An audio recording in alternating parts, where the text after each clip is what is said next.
आज का ये जलसा मुनाफिज किया जा रहा है। इस जलसे में जो शैतान मुसलमान दुश्मन, इस्लाम दुश्मन शंकराचार्य ने जो गुस्ताख रसूल किया है, इसको हिंदुस्तान का मुसलमान ही नहीं, आलम दुनिया का इस्लाम पसंद और गैर इस्लाम पसंद दानिश्वर जो है वो भी इसको माफ नहीं करेंगे।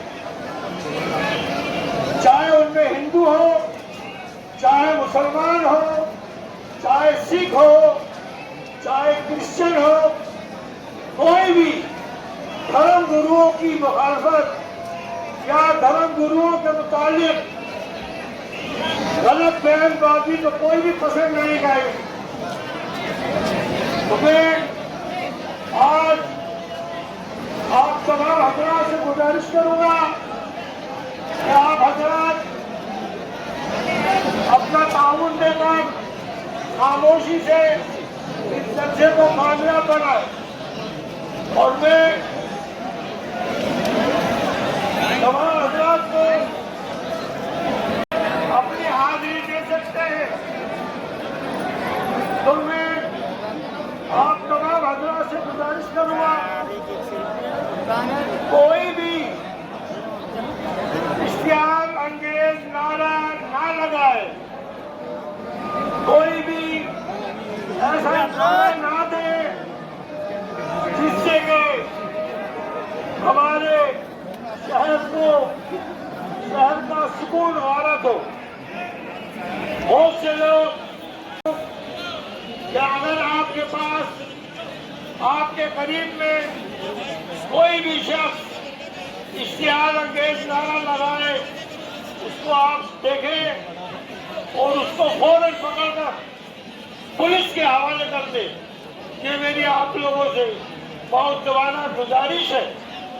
बराए मेहरबानी आप लोग इस जलसे के कामयाबी के लिए अपना पूरा ताउन दे हजरात। और मैं गुजारिश करूंगा तमाम शहर के मुसलमानों से कि आप लोग सब खामोशी से जो भी हजरात यहाँ पर अपनी तकरीर से लोगों को आगाह करेंगे, अपना पैगाम हुकूमत हिंद को पहुंचाएंगे, उन सब की तकरीर को खामोशी से सुने। शुक्रिया। मजहबी नारा लगेगा, इस्लामिक नारा लगेगा, इसके अलावा कोई दूसरा नारा जो आप लोग ना लगाए।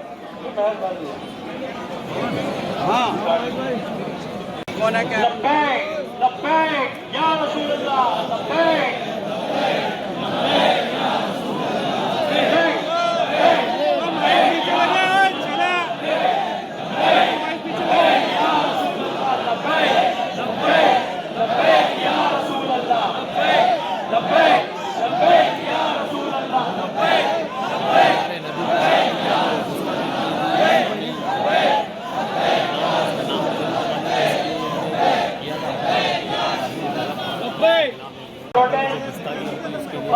शुरू होने के करीब है। अकबरी मस्जिद की जमात के बाद करीब 5 से 10 मिनट और आप लोग इंतजार कीजिए। 5 से 10 मिनट में प्रोटेस्ट शुरू होगा अकबरी मस्जिद की जमात खत्म होने के बाद। और हुजूर गरीब नवाज की शान में जो गुस्ताखी की जा रही है, ये उसके खिलाफ यहाँ पर एक तमाम मुसलमानों ने अजमेर की जानिब से एक प्रोटेस्ट रखा गया है। तो आप सभी लोग अपनी अपनी जगह पे खड़े रहें बराए मेहरबानी, क्योंकि अकबरी मस्जिद की जमात खत्म होने पे है। जमात के खत्म होने के प्रोसेस शुरू कर दिया जाएगा। और मेहरबानी करके ये जो आने जाने का रास्ता इसको भी आप बंद कर दें। जारी में जो गुजारिश है कि अपनी अपनी जगह पे खड़े रहें, पीछे के रास्तों से जाएं। बराए मेहरबानी इधर से आना जाना आवत जावत बंद कर दें। अकबरी मस्जिद की जमात खत्म हो चुकी है। नमाज नमाज आएगा।